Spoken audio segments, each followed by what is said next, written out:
الحمدللہ رب العالمین والصلاة والسلام علی سید الانبیاء والمرسلین قال اللہ تعالی وتبارک فی القرآن المجید والفرقان الحمید بسم اللہ الرحمن الرحیم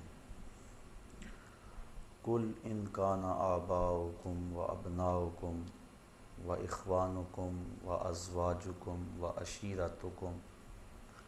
وعشیرتکم واموال اقترفتموها وتجارة تخشون کسادها ومساکن ترضونها احب الیکم من اللہ ورسولہ وجہاد فی سبیلہ فتربصوا حتی یاتی اللہ بامرہ واللہ لا یہدی القوم الفاسقین۔ صدق اللہ مولانا العظیم وصدق رسولہ النبی الکریم الرؤوف الرحیم۔ اللہم نور قلوبنا بالقرآن وزین اخلاقنا بالقرآن وادخلنا الجنۃ بالقرآن ونجنا من النار بالقرآن۔ قال اللہ تعالی وتبارک فی شان حبیبہ مخبرا وعامرا ان اللہ وملائکتہ یصلون علی النبی یا ایہا الذین آمنوا صلوا علیہ وسلموا تسلیما۔ الصلاۃ والسلام علیک یا رسول اللہ وعلی آلک واصحابک یا محبوب رب العالمین۔ الصلاۃ والسلام علیک یا رسول اللہ وعلی آلک واصحابک یا راحت العاشقین۔ تمام حمد و ثنا، تعریف و توصیف اللہ جل مجدہ الکریم کی ذات پاک کے لیے، جو خالق کائنات بھی ہے اور مالک شش جہات بھی۔ اللہ جل وعلا کی حمد و ثنا کے بعد حضور نبی اکرم، شفیع امم، رسول محتشم، نبی مکرم، اللہ کے پیارے، امت کے سہارے، رب کے محبوب، دانائے غیوب، مالک رقاب امم، فخر عرب و عجم، والی کون و مکان، سیاہ لا مکان، سید انس و جان، سرور لالا رخاں، نیر تاباں، سرنشین مہوشاں، ماہ خوباں، شہنشاہ حسینہ، تتمہ دوراں، سرخیل زہرہ جمالاں، جلوہ صبح ازل، نور ذات لم یزل، باعث تکوین عالم، فخر آدم و بنی آدم، نیر بطحا، رازدار ما اوہا، شاہد ما طغا، صاحب علم نشرہ، معصوم آمنہ، احمد مجتبیٰ، حضرت محمد مصطفیٰ صلی اللہ علیہ وسلم کے حضور ناز میں اپنی عقیدتوں، ارادتوں اور محبتوں کا خراج پیش کرنے کے بعد، واجب الاحترام، ذوی الاحتشام، برادران اسلام، السلام علیکم ورحمۃ اللہ وبرکاتہ۔ سورہ توبہ کی آیت نمبر 24 آپ کے سامنے تلاوت کرنے کا شرف نصیب ہوا، اور اسی کے ضمن و ذیل میں کچھ باتیں آپ کے گوش گزار کروں گا۔ اللہ تعالیٰ میری زبان پہ کلمت الحق جاری فرمائے۔ ارشاد فرمایا، قل ان کانا آباؤکم، اے حبیب فرما دو، اے لوگو، اگر تمہارے ماں باپ، آبا باپ لیکن طبعاً مائیں بھی شامل ہیں، و ابناؤکم اور تمہارے بیٹے اور ان کے اندر بیٹیاں بھی شامل، و اخوانکم اور تمہارے بھائی بہنیں بھی بھائیوں میں شامل، و ازواجکم اور تمہاری بیویاں، و عشیرتکم اور تمہارا قبیلہ، و اموال اقترفتموہا اور تمہارا کمائی کا مال، و تجارت تخشون کسادہا اور وہ مال تجارت جس پر تمہیں کساد بازاری کا ڈر لگا رہتا ہے، و مساکن ترضونہا اور تمہارے پسندیدہ گھر، احب الیکم من اللہ و رسولہ و جہاد فی سبیلہ، تمہیں اللہ، اس کے رسول اور جہاد فی سبیل اللہ سے زیادہ محبوب ہیں، فتربصوا حتی یاتی اللہ بامرہ، تو پھر اللہ کے فیصلے کا انتظار کرو، واللہ لا یہدی القوم الفاسقین، اور اللہ فاسق قوم کو ہدایت نہیں دیتا۔ وہ 8 چیزیں جن سے انسان کا گہرا تعلق ہے اور فطری طور پہ جن چیزوں سے محبت کرتا ہے وہ اس آیت کریمہ میں گنوا دی گئی۔ تمہارے ماں باپ، تمہارے بیٹے بیٹیاں، تمہارے بہن بھائی، تمہاری بیوی، تمہارا قبیلہ، تمہارے مال، تمہاری تجارت اور تمہارے پسندیدہ بنگلے، یہ 8 چیزیں گنوا کر کہا کہ یہ تمہیں اگر اللہ جل شانہ، اس کے رسول کریم صلی اللہ علیہ وسلم اور جہاد فی سبیل اللہ سے زیادہ محبوب ہیں تو پھر اللہ کے عذاب کا انتظار کرو۔ ان 8 چیزوں کی محبت کی نفی بھی نہیں کی، چونکہ ان چیزوں سے جو انسان کا تعلق ہے وہ فطری ہے، اور فطرت اللہ کی تخلیق کرتا ہے، لہٰذا اللہ تعالیٰ نے انسان کی اس فطرت کو کچلنے کا حکم نہیں دیا۔ ماں باپ سے جو پیار ہے یہ ایک فطرت ہے، ہر بیٹا کرتا ہے، نفی نہیں کی کہ تم ان سے پیار نہ کرو، بلکہ شریعت نے تو ترغیب دی ہے۔ حضور ارشاد فرمایا کہ جو ماں باپ کو محبت کی نظر سے دیکھ لیتا ہے اللہ اسے مقبول اور مبرور حج کا ثواب عطا فرماتا ہے۔ عرض کی حضور اگر کوئی 2 مرتبہ دیکھے، فرمایا 2 حجوں کا ثواب۔ عرض کی حضور اگر کوئی 100 مرتبہ دیکھے، تو آقا کریم نے اس کو بھی وہی بشارت دی، بندے دیکھتے تھک جاتے ہیں، اللہ ثواب دیتا تو نہیں تھکتا۔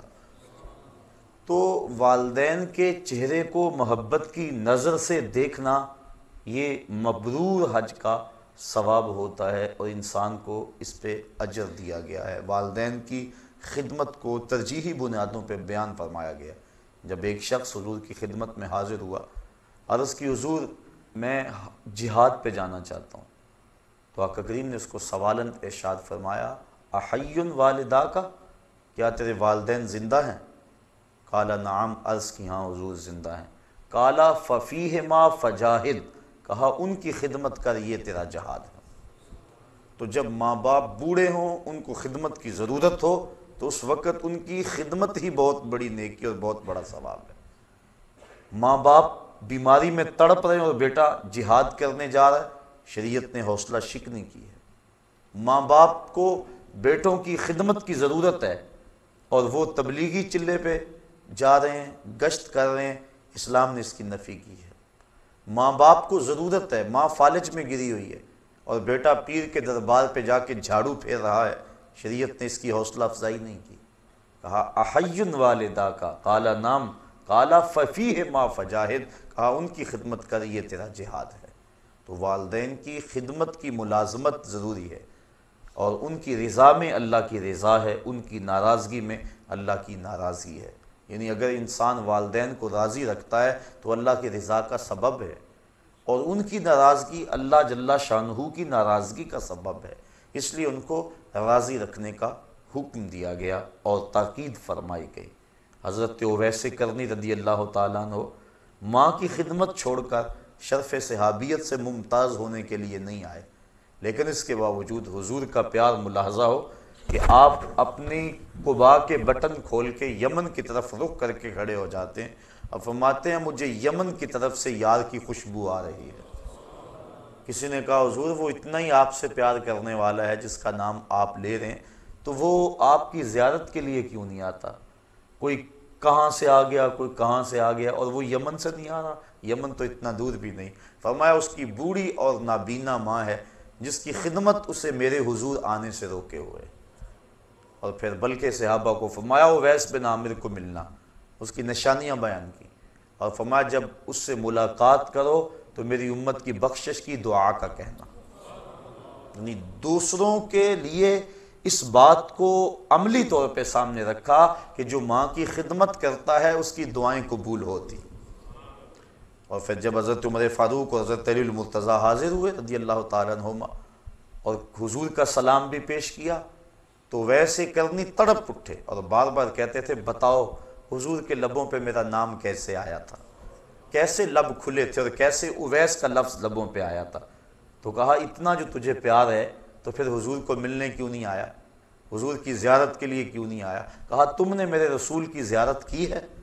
کہا ہاں ہم تو شام سویرے وہاں رہتے تھے۔ کہا پھر بتاؤ حضور کے جو ابرو تھے یہ جڑے ہوئے تھے یا کھلے ہوئے تھے؟ اب یہ حیرت میں ڈوب گئے، فرمایا مجھے پوچھو جو زیارت کے لیے نہیں گیا۔ کوئی دور سے دیکھتا اسے جڑے ہوئے نظر آتے اور قریب آ کے دیکھتا تو کھلے ہوئے نظر آتے۔ تو جو ماں باپ کی خدمت میں لگا رہتا ہے ثابت یہ ہو رہا ہے وہ حضوری رسول میں رہتا ہے۔ اس لیے شریعت نے ماں باپ کا پیار سکھایا ہے، فطرت ہے، اس کی نفی نہیں کی۔ وَأَبْنَاؤُكُمْ، اور تمہارے بیٹے، گھر میں آنگن میں پھولوں کی طرح بچے کھیل رہے ہوں، اور شام جب بندہ گھر پلٹتا ہے اور بچوں کو کھیلتے ہوئے دیکھ کر اس کی طبیعت میں خوشی کا آنا فطری بات ہے۔ اولاد سے پیار یہ اللہ تعالیٰ نے ماں باپ کے سینے میں رکھ دیا۔ ماں کے سینے میں وہ تڑپتی ہوئی ممتا اور محبتوں کے امٹتے ہوئے وہ جذبات رکھے کہ دنیا پر اس قدر محبت اور پیار جتنا ماں کو اولاد کے ساتھ ہے اتنا کسی کو نہیں دیا گیا۔ تو یہ فطرت ہے، اور اسلام فطرت کے خلاف جنگ نہیں کرتا، تو نفی نہیں کی گئی اس کی، بلکہ آقا کریم نے حضرت امام حسن رضی اللہ تعالی عنہ کا منہ چوما۔ ایک عربی کھڑا تھا، اس نے اس منظر کو دیکھا تو عرض کی حضور اپنی اولاد کا اس طرح آپ منہ بھی چوم لیتے ہیں؟ تو آقا کریم نے جواباً ارشاد فرمایا، اللہ نے تیرے دل سے رحم چھین لیا ہو تو میں کیا کروں۔ تو والدین کا اولاد کے ساتھ پیار یہ فطری ہے، اور اسلام نے اس کی نفی نہیں کی، بلکہ اولاد کی تربیت میں مشغول ہو جانا نفلی عبادت سے بہتر ہے۔ مصلی بچھا کے نوافل پڑھنے سے یہ بہتر ہے کہ اولاد کو آداب دین سکھائے جائیں، ان کو بتایا جائے بیٹا نماز اس طرح پڑھنی ہے، کوئی آئے تو سلام یوں کرنا ہے، مہمان کے ساتھ یوں حسن سلوک کرنا ہے۔ یہ چیزیں ان کو پڑھانے کے لیے بیٹھ جانا یہ نفلی عبادت میں مشغول ہونے سے بہتر ہے تربیت اولاد۔ تو شریعت نے والدین کے لیے اولاد کی محبت کی نفی نہیں کی۔ وَإِخْوَانُكُمْ، اور تمہارے بھائی اور بہنیں۔ تو بھائی بہنوں کا جو تعلق ہے وہ بھی ایک فطری ہے۔ ایک چار دیواری اور ایک چھت تلے انہوں نے پرورش پائی ہوتی ہے، ایک ماں کی گود میں کھیلے ہوتے ہیں، ایک باپ کی شفقتیں ان کو میسر رہی ہوتی ہیں، ایک چولہے پہ بیٹھ کے چپاتیاں کھاتے رہے اور آپس میں محبت کا اظہار کرتے رہے ہیں۔ تو جو ان کا پیار ہے وہ مثالی ہونا چاہیے۔ اگر آلائشیں پیدا نہ ہو تو اس سے بڑا اور رشتہ دوستی کا اور محبت کا اور کون ہو سکتا ہے۔ یہ تو بدقسمتی ہے ہمارے دور میں کہ یہ جو شریکہ برادری پتہ نہیں کہاں سے آ گئی۔ یہ شریک کا حالانکہ مفہوم یہ نہیں تھا جو ہم نے بنا لی ہے، شریک شرکت سے نکلا ہے، اور شریک کا معنی ہے جو وراثت میں شریک ہے، جو دکھوں غموں اور پریشانیوں میں شریک ہے، جو ہر معاملہ زندگی میں ایک دوسرے کے شریک ہیں، شرکت کرنے والے ہیں، ان کو شریک کہتے ہیں۔ لیکن اب ہم نے شرکت کا مفہوم یہ بنا لیا ہے جو دوسرے پہ طاق رکھیں، دوسرے پہ نظر رکھیں اور اس کی دولت سے، اس کی عزت سے، شہرت سے جلیں، اس کو شریک کہتے ہیں۔ ہم سکی بیٹی کی شادی رچائیں تو یہ فکر لاحق ہو جاتی ہے کہ اگر کھانا کم پڑ گیا، مہمان زیادہ آ گئے، بارات بے تحاشا آ گئی، تو اگر کھانا کم پڑ گیا تو شریکوں کی نظر پڑ گئی تو یہ اس بات کو ایشو بنا لیں گے اور اس بات کا تمسخر اڑائیں گے، تذلیل کریں گے۔ بندہ اپنے دوستوں سے نہیں ڈر رہا ہوتا، ان قریبی رشتہ داروں سے ڈر رہا ہوتا ہے، حالانکہ انہوں نے تو پردہ ڈالنا تھا، یہ خود بھوکے رہ لیتے لیکن عزت کی پاسبانی کرتے، لیکن یہی تنقید میں ہے اور بندہ ان سے ڈرتا ہے۔ تو جو شریکہ برادری کا ہم نے مفہوم بنا لیا ہے یہ ہمارا خود ساختہ ہے، اور یہ دور نبوی سے دوری کے سبب سے ہے، ورنہ جس قدر پیار والے یہ رشتے ہیں، جس قدر الفت اور جس قدر قربت کے یہ رشتے ہیں، دکھوں دردوں غموں میں یہ شریک ہیں اور یہ معاملات کے اندر قریب ہیں، کوئی اور نہیں ہو سکتا۔ تو یہ ایک پیار ہے اور یہ پیار فطری ہے، اسلام نے اس کی ترغیب دی ہے، اس کی نفی نہیں کی۔ حضور کی خدمت میں ایک شخص حاضر ہوا، اس نے اپنے بھائی کی شکایت کی کہ ہم دونوں بھائی اور اکٹھے ہیں، یہ کمائی نہیں کرتا اور کمائی میں کرتا ہوں۔ تو اس نے اس انداز کے ساتھ اپنے بھائی کی سستی پر اور اپنے کمانے پر اپنے بھائی کی شکایت کی۔ اب آقا کریم نے فرمایا ہو سکتا ہے کہ تجھے اس کے صدقے سے رزق مل رہا ہو۔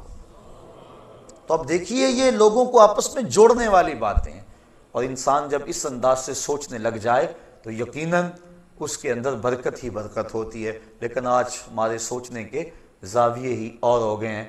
بڑا بھائی ساری زندگی چھوٹے بھائیوں کو پالتا ہے، ان کو کاروبار سیٹ کر کے دیتا ہے، ان کی شادیاں کرتا ہے، اور جب وہ خود کمانے لگ جاتا ہے تو پھر اس کے دل میں شیطان یہ بات ڈال دیتا ہے، لو اس کے تو اتنے بچے ہیں اور سارے ہمارے اخراجات اکٹھے ہیں، اور ہم کماتے ہیں برابر کا، اور اس کے افراد خانہ زیادہ ہیں لہذا خرچات اس کے زیادہ ہیں، ہمیں الگ ہو جانا چاہیے۔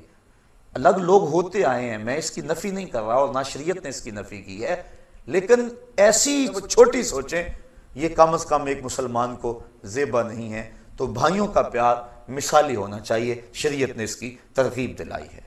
وَأَزْوَاجُكُمْ، اور تمہاری بیویاں۔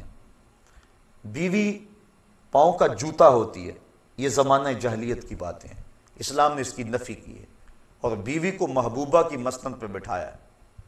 حضرت سیدہ عائشہ صدیقہ رضی اللہ تعالیٰ عنہ کو حمیرہ کہہ کے حضور پکارتے تھے، حضرت خدیجۃ الکبریٰ کا کثرت سے تذکرہ کرتے، بلکہ حضرت عائشہ صدیقہ رضی اللہ تعالیٰ عنہ فرماتی ہیں ایک دن مجھ سے نہ رہا گیا اور میں نے کہہ دیا حضور آپ اس بوڑھی عورت کا تذکرہ نہیں چھوڑتے، بڑھاپے کی وجہ سے جس کے ہونٹوں کے گوشے سرخ ہو چکے تھے۔ تو فرمایا عائشہ مجھے خدیجہ کے بارے میں تکلیف نہ دو، جب پورے مکے نے میرا انکار کیا تھا تو اس نے میرا اقرار کیا تھا، میں اس کا تذکرہ کبھی نہیں چھوڑ سکتا۔ فرمایا اس کے بعد پھر کبھی بھی میں نے ان کے بارے میں کوئی بات نہیں کی تھی۔ اور حضرت خدیجۃ الکبریٰ نے جب آخری وقت حضور سے چادر مانگی تو آقا کریم نے پوچھا کہ خدیجہ بتاؤ تو صحیح چادر کیا کرنی ہے؟ تو انہوں نے عرض کی حضور میرا وقت آخر ہے اور میری آرزو ہے کہ اس چادر سے مجھے کفن دیا جائے۔ اب بیوی سے بڑھ کر خامد کو کون جاننے والا ہوتا ہے؟ اب بیوی کہہ رہی ہے کہ میرے سرتاج کی، میرے خامد کی اگر چادر مجھ کو مل جائے تو میری نجات کے لیے یہ چادر ہی کافی ہے۔ یہ حضور کی عظمت پر کتنی بڑی دلیل ہے۔ اب حضور علیہ السلام جواباً کیا فرمایا؟ آقا کریم نے فرمایا خدیجہ تو نے تو چادر مانگی ہے، لو اردت جلدی لا آتیتک، اگر تو میری جلد بھی مانگتی میں وہ بھی اتار کے دے دیتا۔ حقوق نسواں کی بات کرنے والے کائنات کے اندر کوئی ایسی مثال تو لائیں کہ آقا کریم نے بیوی کو جس عزت کی مسند پہ بٹھایا اور کہا لو اردت جلدی لا آتیتک، تو یہ حضور کا ہی کمال ہے۔ تو اسلام نے بیوی کو محبوبہ کی مسند پہ بٹھایا، بلکہ نکاح سے قبل ترغیب دی، فانکحوا ما طاب لکم من النساء، عورتوں میں سے جو تم کو بھا جائے اس کے ساتھ نکاح کر لو۔ یعنی ترغیب نکاح میں بھی اس بات کو مد نظر رکھا گیا تاکہ تمہاری محبت کا رشتہ مستحکم رہے۔ تو یہ شریعت نے ترغیب دی، محبوبہ کی مسند پہ بٹھایا، نفی نہیں کی۔ تو یہ کہ پیار ہے، تو اس پیار کو فطری طور پہ جو قلبی تعلق ہوتا ہے اسلام نے اس کو تقویت دی ہے، نفی نہیں دی، گھروں کو ٹوٹنے سے بچایا ہے۔ فرمایا اگر بیوی کی کوئی بات تمہیں ناگوار گزرے تو کوئی ایسی عادت بھی تو ہوگی جو اچھی ہوگی، تم اس ناگوار کو نہ دیکھو، اس اچھی عادت کو دیکھو۔ تو جب انسان اس طرح سوچنے لگ جائے گا تو پھر گھر ٹوٹنے نہیں پائیں گے بلکہ گھر جڑے رہیں گے۔ تو اسلام نے ان کی محبت کے لیے مختلف ذرائع اختیار کیے تاکہ ان کا آپس میں پیار رہے۔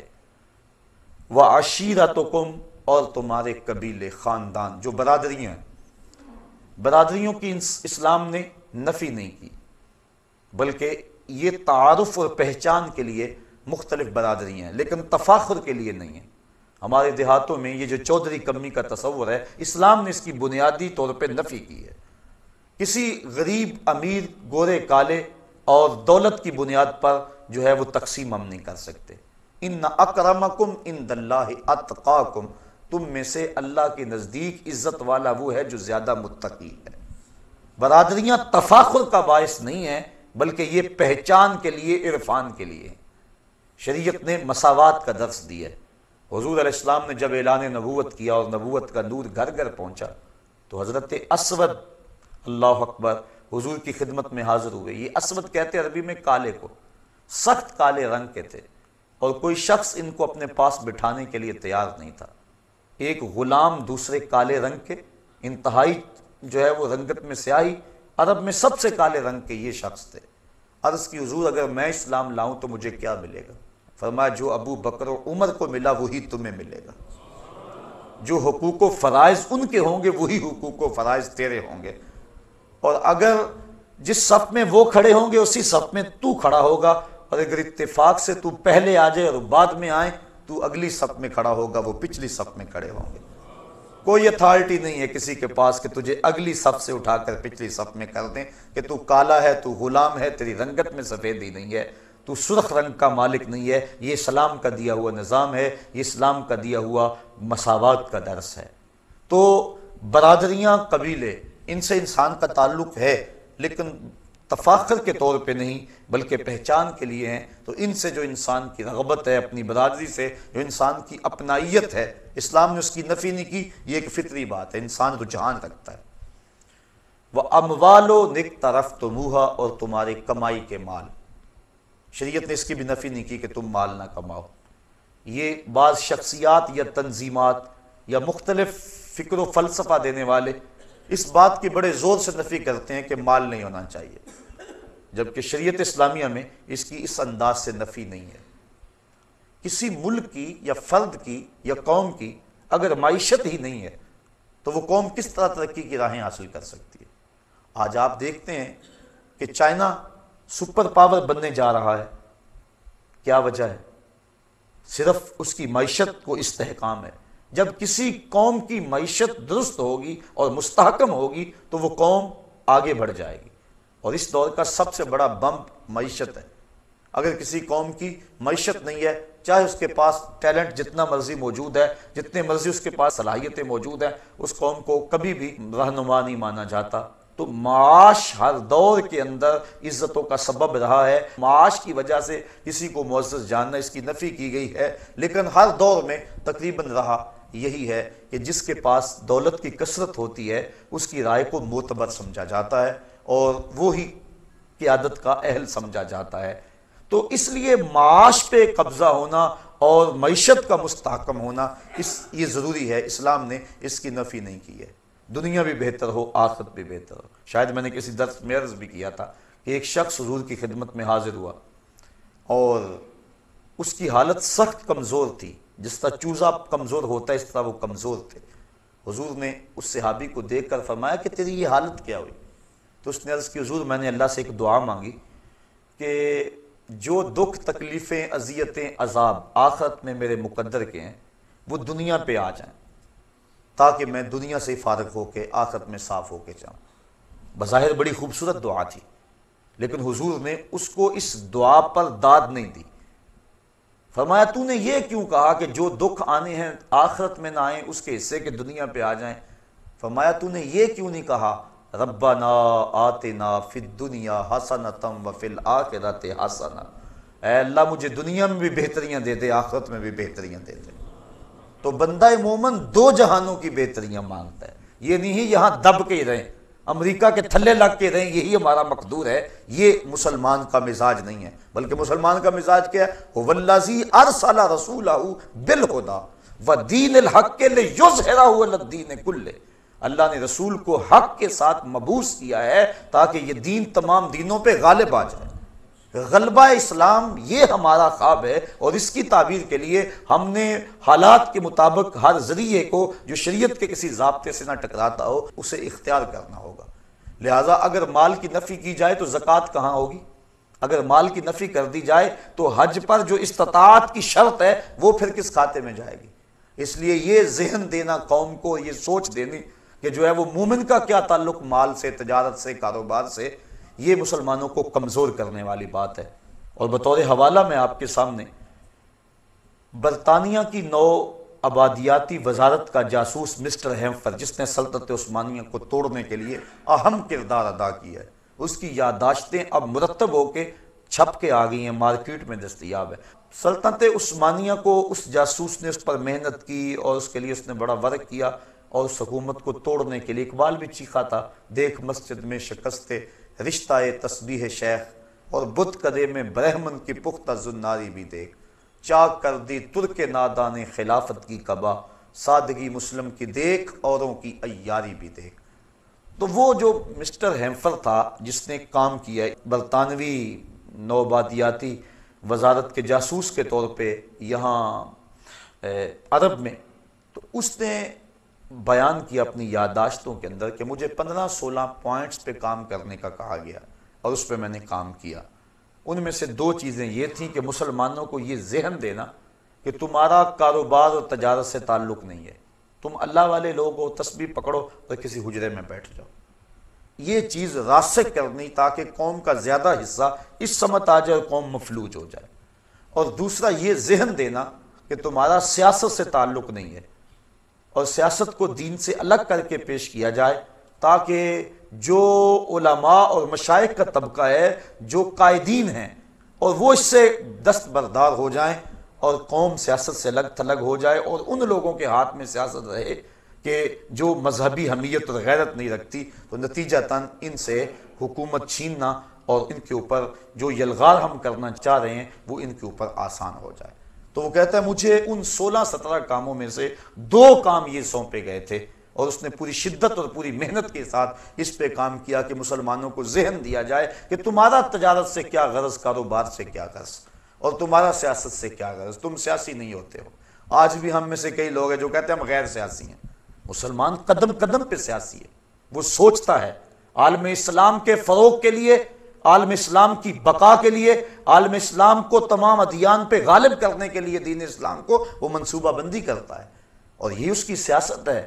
سیاست مدن ہو، تدبیر منزل ہو، یا کہ جو ہے وہ ملکی لیول یا عالمی لیول کی سیاست ہو، اس کا ذہن ہوتا ہے عملی طور پہ یہ الیکشن لڑنا، اور یہ جو ہے وہ الیکشن بازی، ہم تو اسے سیاست سمجھ لیا ہے۔ یہ نہیں ہے، بلکہ انسان کی سوچ وسیع ہونی چاہیے، اور اس کا یہ ذہن اور اس کی سوچ ہونی چاہیے کہ میں نے پورے نظام کو بدل کے کوشش کر کے اسلامی انقلاب ہے اس کی راہ ہموار کرنی ہے، اور اگر اس کی یہ سوچ ہوگی تو نتیجتاً اس کے فوائد اس کو بھی نصیب ہوں گے اور امت کو بھی نصیب ہوں گے۔ تو یہ ذہن دینا کہ مسلمانوں کو غرض نہیں ہے، اسلام نے اس کی کوئی ترغیب نہیں دی۔ تو کہا وَأَمْوَالُ نِقْتَرَفْتُمُوهَا، تمہاری کمائی کے مال کماؤ، زیادہ زیادہ کماؤ، لیکن شرط لگائی حلال کماؤ، حرام کا ایک پائی پیسہ بھی تمہارے قریب نہ آنے پائے۔ شرط لگائی تمہاری دولت دولت قارون نہ ہو، دولت عثمان ہو۔ یہ نہیں ہے کہ ہمسائے میں غریب تڑپ رہا ہو اور تم اپنی دولت پہ سانپ بن کے بیٹھے رہو، اس کی نفی کی گئی ہے۔ لہٰذا دولت کی کثرت کی نفی اسلام کے اندر موجود نہیں ہے۔ آگے فرمایا وَتِجَارَةٌ تَخْشَوْنَ كَسَادَهَا، اور وہ تمہاری تجارت جس پر تمہیں کساد بازاری کا ڈر لگا رہتا ہے، گھاٹے کا دھڑکا لگا رہتا ہے، اور وہ دھڑکا ہی انسان کو منصوبہ بندی کرنے کا ذہن دیتا ہے، اور اس کے نتیجے کے اندر انسان کاروباری طور پہ آگے بڑھتا ہے۔ وَمَسَاكِنُ تَرْضَوْنَهَا، اور تمہارے وہ گھر جن کو تم پسند کرتے ہو، اپنا گھر، اپنی چار دیواری، یہ بہت بڑی دولت اور بہت بڑی نعمت ہے۔ حضور نے ارشاد فرمایا جس کو 3 چیزیں مل گئیں یہ اس کی خوش بختی سے ہے، اچھا گھر، اچھی سواری اور اچھی بیوی۔ یہ جس کو 3 چیزیں مل جائیں یہ اس کی خوش بختی سے ہے، اور اگر کسی کو یہ 3 چیزیں نہ ملیں تو یہ اس کی بدبختی سے ہے۔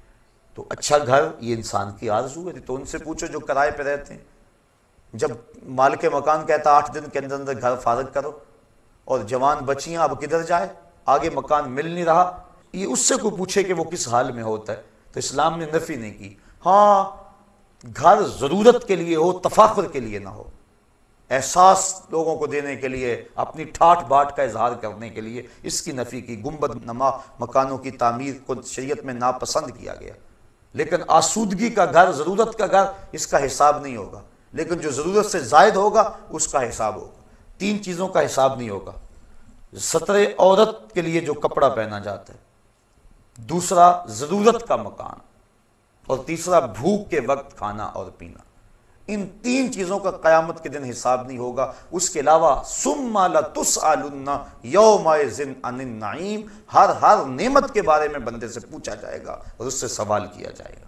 اس لیے ہم اپنی جو ضرورت ہے اس کو پورا کر لیں، نہ یہ ہے کہ ہم ظاہری ٹھاٹ باٹ کے لیے جو ہے وہ حدود بھی پھلانگ جائیں تو قیامت کے دن پھر اس کے حساب میں جکڑے جائیں۔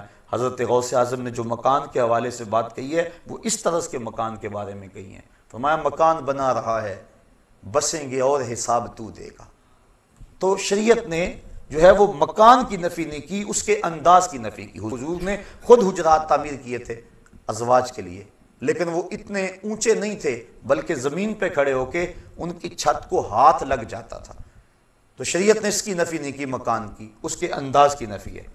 اب فرمایا یہ 8 چیزیں تمہیں محبوب ہے، دوبارہ سن لیں۔ قُلْ إِنْ كَانَ آبَاؤُكُمْ وَأَبْنَاؤُكُمْ وَإِخْوَانُكُمْ وَأَزْوَاجُكُمْ وَعَشِيرَتُكُمْ وَأَمْوَالٌ اقْتَرَفْتُمُوهَا وَتِجَارَةٌ تَخْشَوْنَ كَسَادَهَا وَمَسَاكِنُ تَرْضَوْنَهَا، تمہارے ماں باپ، تمہارے بیٹے، تمہارے بھائی، تمہاری بیویاں، تمہارے مال، تمہاری تجارت تمہارے پسندیدہ بنگلے اور تمہارے قبیلے، یہ 8 چیزیں احب الیکم تمہیں زیادہ محبوب ہیں، من اللہ و رسولہ و جہاد فی سبیلہ فتربصوا حتی یاتی اللہ بامرہ، اگر اللہ اس کے رسول کریم اور جہاد فی سبیل اللہ سے تمہیں یہ 8 چیزیں زیادہ محبوب ہیں تو پھر فرمایا اللہ کے عذاب کا انتظار کرو، اور اللہ فاسقوں کو ہدایت نہیں دیا کرتا۔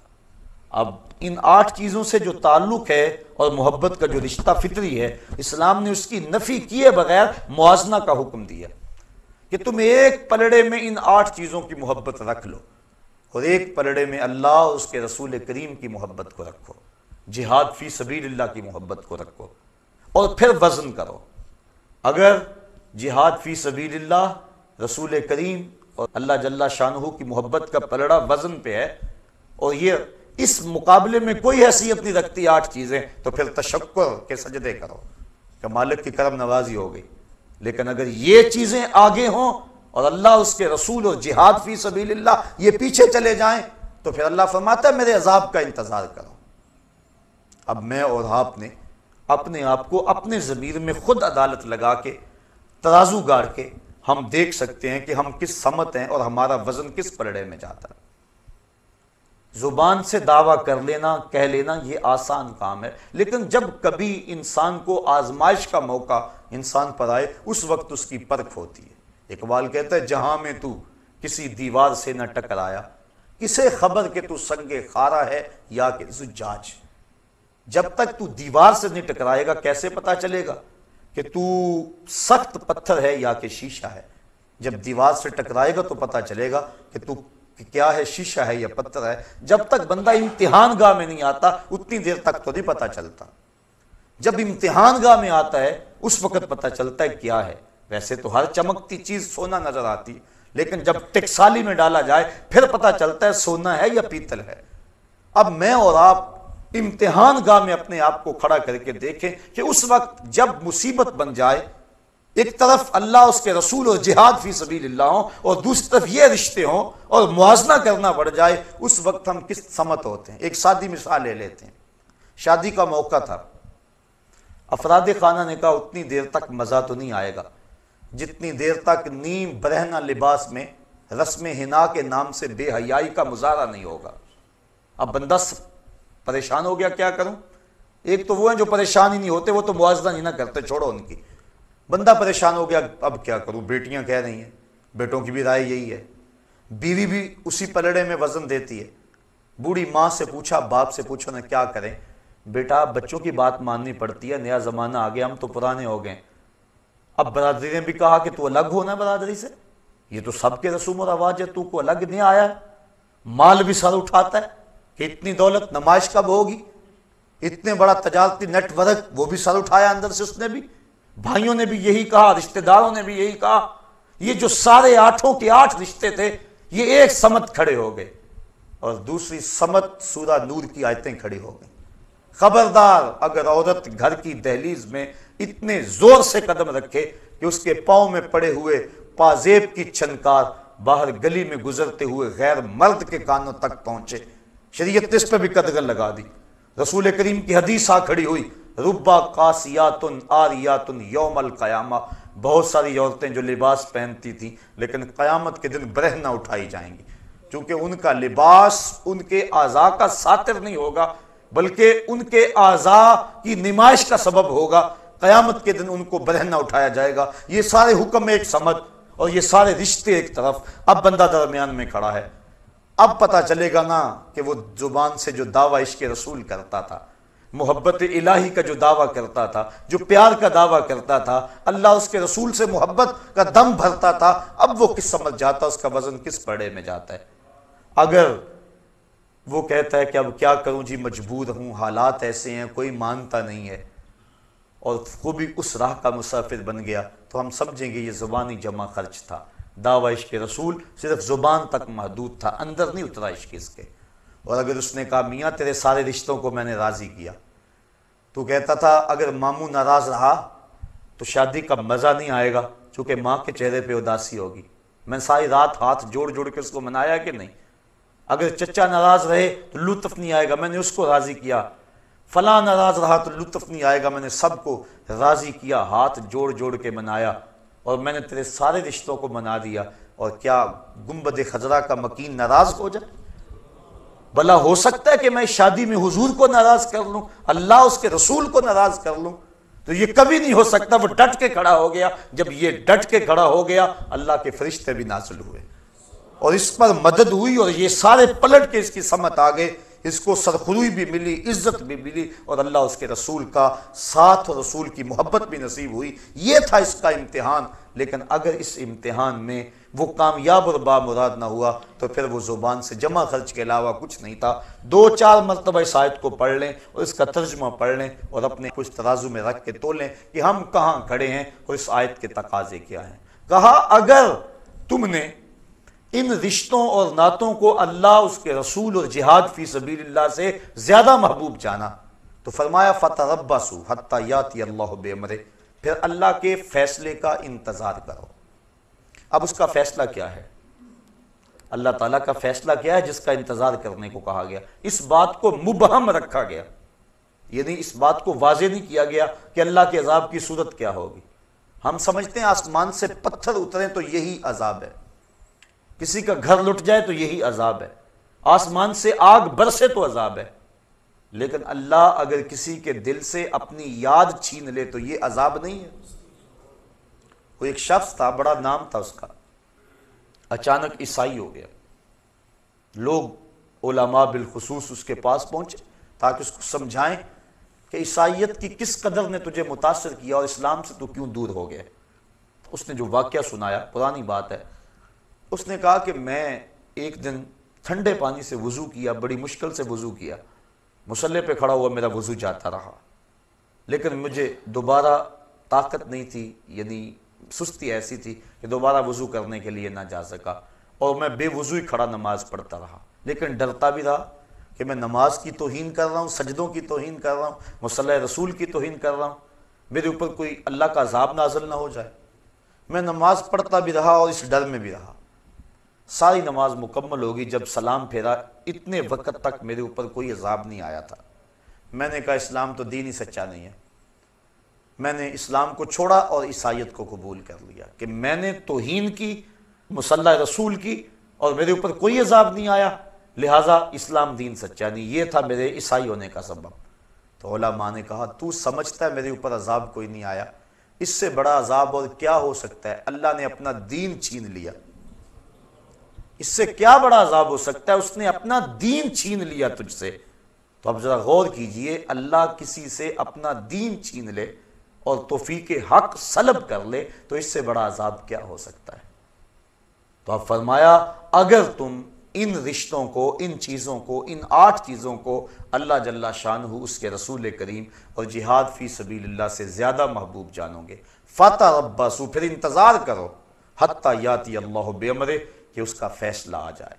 آگے فرمایا واللہ لا یہدی القوم الفاسقین، اللہ فاسق قوم کو ہدایت نہیں دیتا۔ کیا مطلب؟ وہ ہدایت کے جو اسباب ہیں ان سے صرف نظر کر جاتے ہیں۔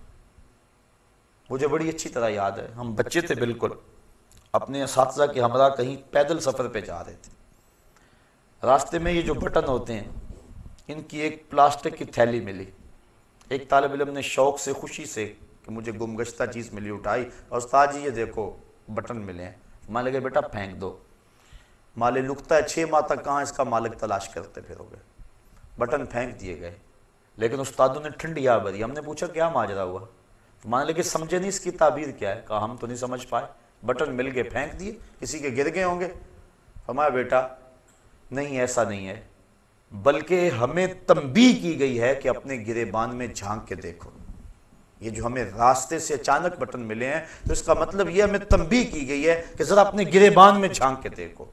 تو جب کسی کو ہدایت ملتی ہے تو ایسے معمولی واقعات سے مل جاتی ہے، اور جب ہدایت نہیں ملتی، 1,00,000 انسان زمین میں دھنس گیا، ملبے اوپر آ گئے اور وہی قبریں بن گئی، پہاڑ ٹکرائے، پلازے کے پلازے زمین میں جذب ہو گئے، اور موت کا وہ جھٹکا، اس کی کھٹک ہمارے مکانوں، ہمارے محلوں اور کوٹھیوں تک بھی پہنچی۔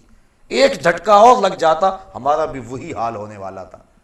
لیکن اتنے انسانوں کی چیخیں، سسکیاں، آہیں، رونا، اور ان کا قبر میں بے گور و کفن اور جنازے کے بغیر دفن ہو جانا، یہ ہمارے ہلانے کے لیے کچھ سبب نہ بنا، اور ہم جہاں تھے وہیں رہے، پوری قوم ایک انچ بھی نہ سرک سکی اپنی جگہ سے۔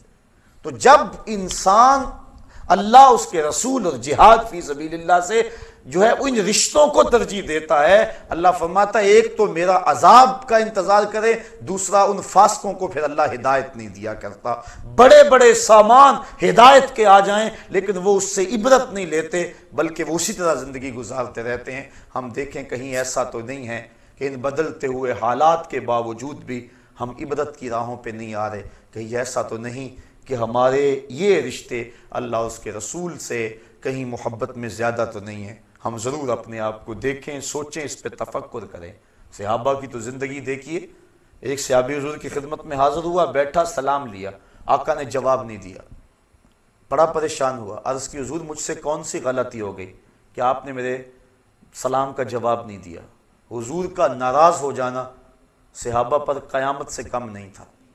سورہ توبہ اٹھاؤ، حضرت کعب بن مالک سے ناراض ہو گئے حضور، غزوہ تبوک میں یہ 3 سال پیچھے رہ گئے تھے۔ سورہ توبہ میں تفصیلی واقعہ موجود ہے۔ اللہ ارشاد فرماتا ہے زمین وسیع ہونے کے باوجود ان پر تنگ کر دی گئی۔ کہتے ہیں میں حضور سے سلام لیا، حضور جواب نہ دیا، میں صحابہ کی طرف آیا، انہوں نے منہ پھیر لیے، بڑا پریشان ہوا، گھر آ گیا کہ بیوی سے جا کے کہانی سناؤں گا، لیکن بیوی دوسری سمت منہ کر لیا، میں نے بولا، اس نے بات نہ کی۔ میں نے کہا تجھے کیا ہوا؟ کہا سنا ہے اللہ کے رسول تجھ سے نہیں بولتے۔ اجڑ گیا، دل اجڑ گیا، بچے بھی نہیں بول رہے۔ کہتے ہیں ایک دن میں بازار سے گزر رہا تھا، مجھے کسی شخص نے کاغذ کا ٹکڑا دیا، میں نے اس کو کھول کر دیکھا تو کسی قبیلے کے سردار کا رکا تھا، اس میں لکھا تھا ہمیں پتہ چلا ہے کہ تیرا نبی تجھ سے ناراض ہو گیا، تو تو بڑا قابل اور باصلاحیت آدمی ہے، تو ہمارے پاس آ جا، ہم تجھے عزت دیں گے، وقار دیں گے، تجھے منصب دیں گے۔ کہتے ہیں کہ مجھے غصہ آیا اور میں نے کاغذ کو ٹکڑے ٹکڑے کر دیے اور رونا شروع کر دیا، میں اتنا برا ہو گیا ہوں کہ دشمن بھی مجھے اپنا سمجھنے لگے۔ اور پھر سورہ توبہ کی وہ آیتیں نازل ہوئیں، بخشش اور مغفرت کا اعلان ان کے لیے آیا۔ تو حضور کا ناراض ہو جانا صحابہ کے لیے قیامت تھا۔ حضور نے سلام نہ دیا، وہ پریشان ہو گیا، عرض کی حضور کون سی میرے سے خطا سرزد ہو گئی؟ آقا نے اس کے ہاتھ کی طرف اشارہ کیا، سونے کی انگوٹھی پہنی تھی، اس نے اتار کے پھینک دیا، چونکہ ان الذھب والفضۃ حرام لذکور امتی، سونا اور چاندی میری امت کے مردوں کے لیے جائز نہیں ہے، عورتوں کے لیے یہ دونوں دھاتیں جائز ہیں، اور مردوں کے لیے صرف 4.5 ماشے سے چاہے رتی بھر کام ہو، پورے 4.5 ماشے نہ ہو، چاندی کی 1 انگوٹھی مرد کے لیے جائز ہے، اس کے علاوہ سونا چاندی کسی صورت میں بھی مرد کے لیے جائز نہیں ہے، منع کر دیا گیا، روک دیا گیا۔ اب اس نے انگوٹھی اتاری اور پھینک دی، حضور نے سلام کا جواب دے دیا، گفتگو ہوتی رہی۔ جب لوگ اٹھ کے جانے لگے، یہ بھی اٹھ کے چل دیا، کسی نے کہا جناب انگوٹھی تو اٹھا لو، قیمتی ہے، سونے کی ہے، تم نہ پہننا، بیوی کو دے دینا، وہ اس کے لیے تو جائز ہے۔ کہا جس انگوٹھی پہ میرے آقا کی ناپسندیدگی کی نگاہ پڑ گئی ہے، میں اس کو اب کبھی بھی نہیں اٹھا سکتا، جس کو حضور نے ناپسندیدگی سے دیکھ لیا ہے اب وہ میرے کام کی نہیں رہی۔ یہ تھا ان کا پیار اور یہ تھی ان کی محبت۔ مدینے کی گلی سے گزر رہے ہیں، ایک گنبد نما مکان بن رہا تھا بہت اونچا، کہا کس کا ہے؟ کہا فلاں انصاری کا ہے۔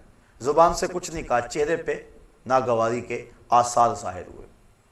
کسی نے اس انصاری کو جا کے بتا دیا، 2 4 5 دن بعد دوبارہ گزرے، دیکھا کہ وہاں مکان نہیں تھا۔ کہا میاں کل پرسوں یہاں ایک مکان ہوا کرتا تھا، کہا حضور وہ تو گرا دیا گیا۔ بلایا انصاری کو، میاں مکان کیوں گرا دیا؟